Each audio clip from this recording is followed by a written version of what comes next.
Inclinons-nous pour la prière. Seigneur, nous te disons merci de nous avoir permis de nous réunir encore sur la terre et puis pour t'adorer de l'eau, pour écouter ta parole. Ta parole qui est une lumière à nos pieds et une lampe sur nos sentiers. Nous te demandons de nous éclairer par cette parole. Et c'est sur cette parole que nous voulons nous appuyer afin de ne pas tomber dans la tentation. Seigneur, tes serviteurs écoutent. Parle. Amen.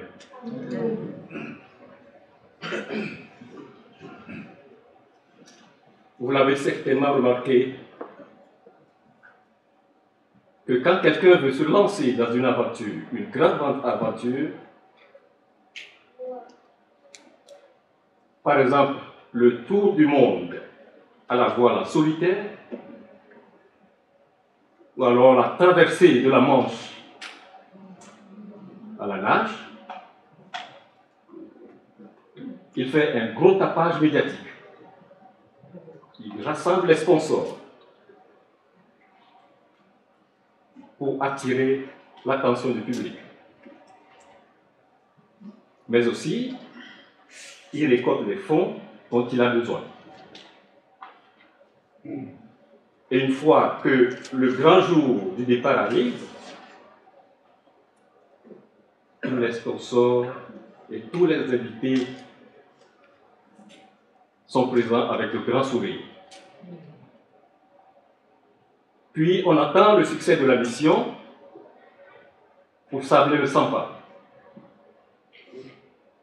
Quand Jésus a commencé son ministère, il a lui aussi choisi de se faire remarquer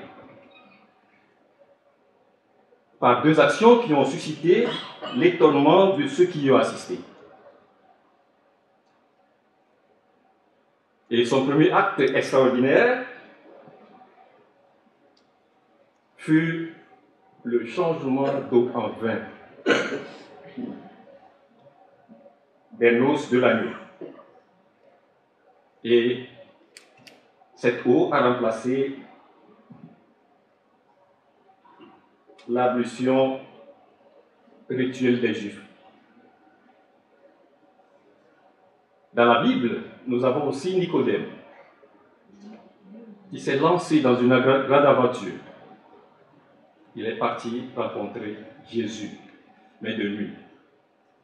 C'est ce récit que je vais partager avec vous dans l'évangile de Jean au chapitre 3. Jean chapitre 3, les versets 1 à 17. Il y avait un homme qui s'appelait Nicodème, membre du parti des pharisiens. C'était un chef des Juifs. Il vint trouver Jésus de nuit et le salua en ces termes: Maître, nous savons que c'est Dieu qui t'a envoyé pour nous enseigner, car personne ne saurait accomplir les signes miraculeux que tu fais si Dieu n'était pas avec lui. Jésus lui répondit: Vraiment, je te l'assure, à moins de renaître d'en haut, personne ne peut voir le royaume de Dieu. Comment un homme peut-il naître une fois vieux? S'exclama Nicodème. Il ne peut tout de même pas retourner dans le ventre de sa mère pour renaître. Vraiment, je te l'assure, reprit Jésus, à moins de naître d'eau, c'est-à-dire d'esprit, personne ne peut entrer dans le royaume de Dieu. Ce qui naît d'une naissance naturelle, c'est la vie humaine naturelle. Ce qui naît de l'esprit est animé par l'esprit. Ne sois donc pas surpris si je t'ai dit: il vous faut renaître d'en haut. Le vent souffle où il veut, Tu entends le bruit, mais tu ne sais ni d'où il vient, ni où il va. Il en est ainsi pour quiconque est né de l'Esprit. Nicodème reprit. Comment cela peut-il se réaliser? Toi qui enseignes le peuple d'Israël, tu ignores cela? Lui répondit Jésus. Vraiment, je te l'assure, nous parlons de ce que nous connaissons réellement et nous témoignons de ce que nous avons vu. Et pourtant, vous ne prenez pas notre témoignage au sérieux. Si vous ne croyez pas quand je vous parle des réalités terrestres, comment pourrez-vous en croire quand je vous parlerai des réalités célestes? Car personne n'est monté au ciel, sauf celui qui en est descendu, le Fils de l'homme. Dans le désert, Moïse a élevé sur un poteau le serpent de bronze. De la même manière, le Fils de l'homme doit lui aussi être élevé pour que tous ceux qui placent leur confiance en lui aient la vie éternelle. Oui, Dieu a tant aimé le monde qu'il a donné son Fils, son unique, pour que tous ceux qui placent leur confiance en lui échappent à la perdition et qu'ils aient la vie éternelle. En effet, Dieu a envoyé son Fils dans le monde, non pas pour condamner le monde, mais pour qu'il soit sauvé par lui.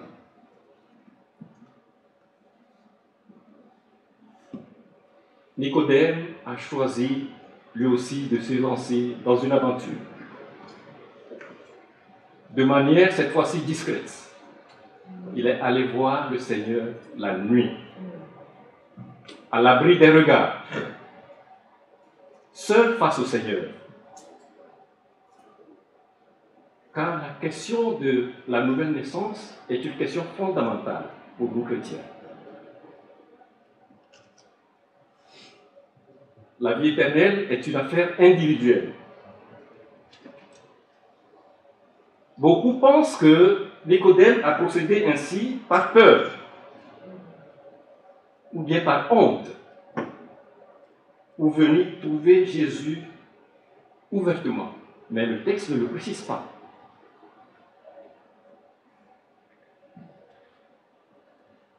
Venir voir Jésus après le coucher du soleil. Dans la Bible, la nuit a un aspect souvent sinistre. Rendre visite à quelqu'un la nuit. D'un autre côté, les maîtres juifs de l'époque aimaient bien faire le travail et les discussions la nuit.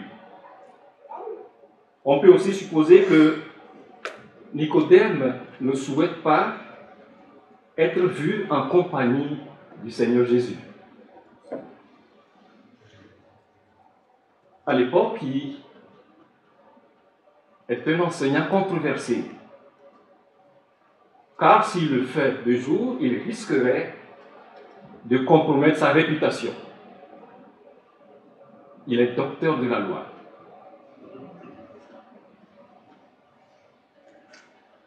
En tout cas, suivant le texte, Nicodème a interrogé Jésus en tant que membre suprême de l'autorité juive. Et il avait la possibilité de repérer les enseignants qui sont susceptibles d'égarer le peuple.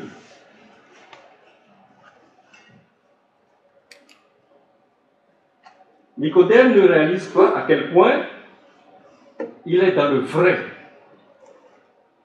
quand il dit « Nous savons que c'est Dieu qui t'a envoyé ». Pour lui, cette expression est une façon d'honorer le Seigneur et de le reconnaître en tant que Seigneur. En tout cas, il a été très respectueux envers lui. Il n'est pas hypocrite, comme certains puissent le témoigner de la mauvaise foi qu'ils ont envers le Seigneur. En effet, Nicodème ne doute pas un seul instant que les miracles que Jésus fait sont à l'origine de Dieu le Père. Dès le début de la conversation, le Seigneur Jésus lui a annoncé une vérité importante. Il devait naître de nouveau. Et quand Nicodème évoque sa complexité,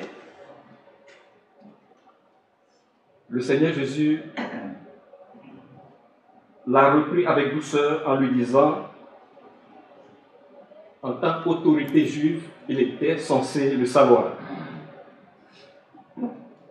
Puis il lui a expliqué plus en détail ce qu'est la nouvelle naissance. Et c'est dans ce contexte que nous retrouvons l'un des versets plus connus de la Bible, au verset 16. Oui, Dieu a tant aimé le monde qu'il a donné son Fils, son unique, pour que tous ceux qui placent leur confiance en lui échappent à la perdition et qu'ils aient la vie éternelle. Chers frères et sœurs, notre pèlerinage sur cette terre ne pourra trouver un sens véritable que si nos cœurs sont fondés sur l'espérance d'une vie après la vie. Nicodème est seul face à Jésus. Certes, pas pour prier, mais la posture qu'il a adoptée peut nous être utile en tant que chrétien. On est sans cesse pris par toutes sortes d'activités, plus ou moins importantes dans la semaine. Cela peut être le travail, ça peut être la famille, et au milieu de toutes ces choses, nous sommes invités à nous retirer et à faire face à Jésus. La quantité limitée d'informations concernant Nicodème dans l'évangile de Jean laisse beaucoup de questions sans réponse. Est-il un croyant authentique? Il semble avoir été un disciple de Jésus et qui n'avait pas le courage de s'affirmer publiquement. D'où sa visite secrète à Jésus la nuit. Est-ce que nous affirmons publiquement notre foi à Jésus? Ou alors nous passons par des chemins détournés pour le rencontrer comme Nicodème l'a fait nuitamment? Écoutez ce que dit la Bible. Quiconque m'aura confessé devant les hommes, le Fils de l'homme aussi le confessera devant les anges. Mais celui qui m'aura renié devant les hommes sera renié devant les anges de Dieu. Luc chapitre 12, les versets 8 et 9. Quelle posture adoptons-nous en tant que chrétiens si nous voulons rencontrer le Seigneur? Est-ce que nous le faisons nuitamment comme Nicodème l'a fait? Avons-nous honte de lui? Avons-nous honte de Jésus pour exprimer notre foi publiquement? L'une des richesses de cet évangile est de nous présenter longuement certaines rencontres de Jésus et qui nous font entrer dans la profondeur de ces échanges. Nous pensons à la femme samaritaine et à l'aveugle né. Mais avec Nicodème, l'apôtre Jean dépeint donc la rencontre entre un juif savant, docteur de la loi, et Jésus. Nicodème est craintif, mais il est poussé par les besoins de son âme. Il a envie de rencontrer Jésus, même si ce n'est pas un moyen détourné. Il sait que Jésus, c'est la vie et la lumière. Et ce chef des Juifs, cet éminent docteur d'Israël, est venu apprendre auprès du docteur venu de Dieu. Une vérité qui est humiliante pour lui.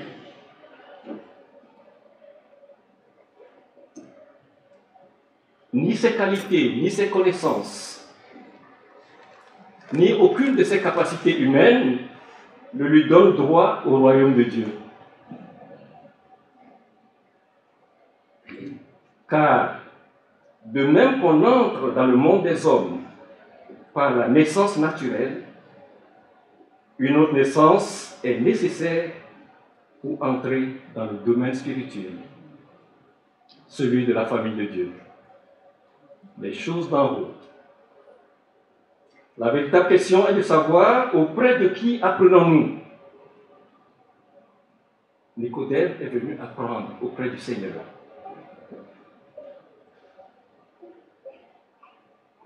Il vous faut être né de nouveau. L'évangile de Jean contient beaucoup de traits caractéristiques dans la présentation du Christ. Jésus est l'accomplissement de tous les espoirs messianiques du peuple juif.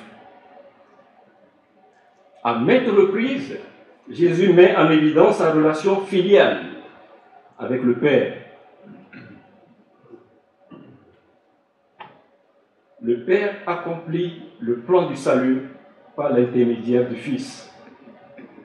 Et c'est par amour pour le monde que Dieu envoya son Fils. Et le Fils est le messager par lequel le Père se révèle.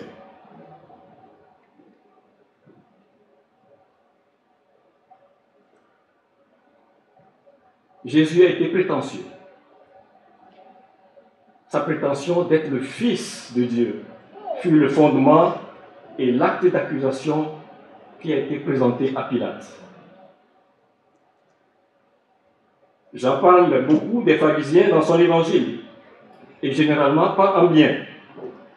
Il s'agit ici d'un pharisien qui cherchait Jésus avec sérieux. C'était un homme très important puisqu'il était membre du Sanhédrin, un organe juridictionnel et politique composé de plusieurs membres et qui siège à Jérusalem dans l'enceinte du temple. Nicodème vient trouver Jésus en secret. Mais il est parfois important de s'approcher de Jésus à l'abri des regards, afin d'éviter qu'on ne soit distrait. Quel moment choisissons-nous dans notre vie pour nous approcher de lui? De jour ou de nuit?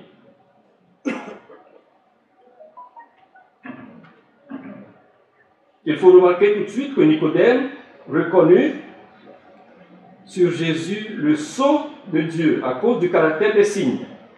Au verset 2, il le dit très bien.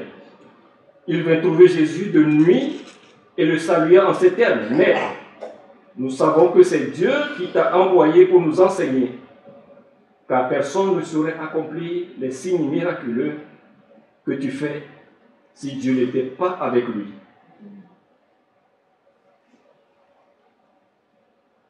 Les paroles du Seigneur étaient toujours appropriées depuis le début de son ministère, toujours empreintes de beauté et de puissance.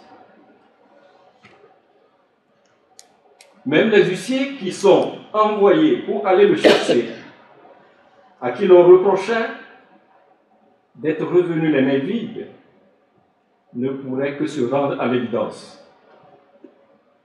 Jamais homme n'a parlé comme cet homme. Jean chapitre 7, verset 46. Le Seigneur Jésus se plaît à répondre à tous ceux qui veulent mieux le connaître. Mais pour apprendre auprès de Jésus, il faut souvent mettre de côté certaines choses qui font partie de nos connaissances et qui ne s'accordent pas avec la pensée de Dieu. Nicodème vient à Jésus en pensant augmenter ses connaissances comme docteur de la loi. Le Seigneur Jésus lui répondit, à moins de renaître de nouveau d'en haut, personne ne peut voir le royaume de Dieu. Mais Nicodème a encore dévissé. Il en demandait pas tant. Il est venu avec l'intention de comprendre qui est ce faiseur de miracles et peut-être de l'enrôler pour virer les Romains et rétablir le royaume de David. Et voilà que Jésus lui parle de toute autre chose. Notre ami pharisien est religieux jusqu'au bout des ongles. Et pourtant le Seigneur affirme sans équivoque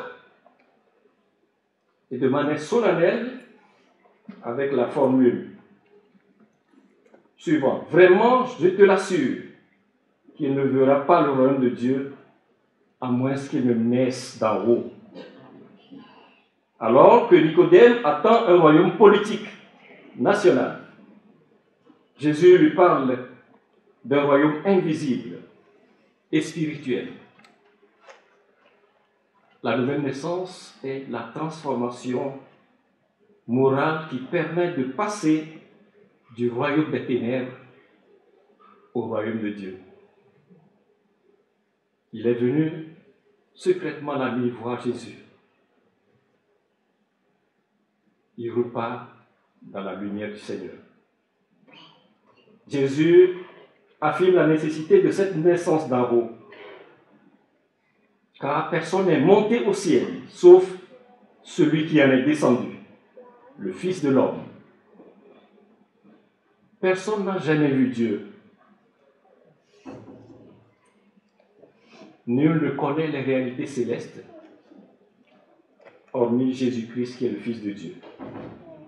Lui seul peut parler des choses célestes que nous devons croire, car non seulement il est venu du ciel,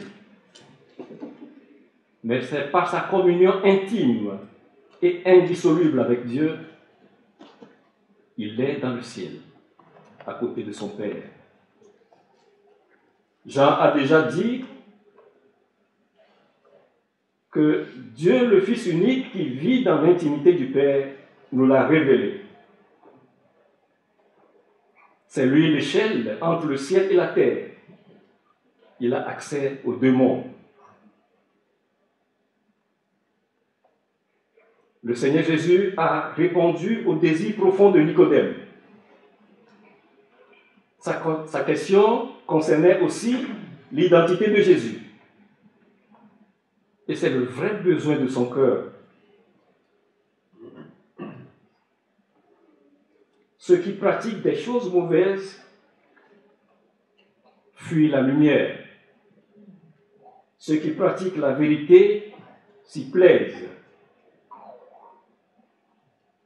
Au travers de ce texte, avec ce magnifique récit de conversation de Jésus avec Nicodème, semble manquer de conclusion. Toutefois, elle montre à chacun quel est le plan de Dieu pour le salut du pécheur. Étant sauvé par la grâce,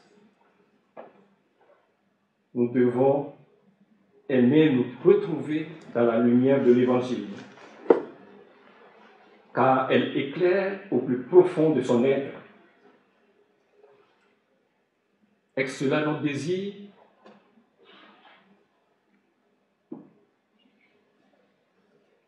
De jour comme de nuit,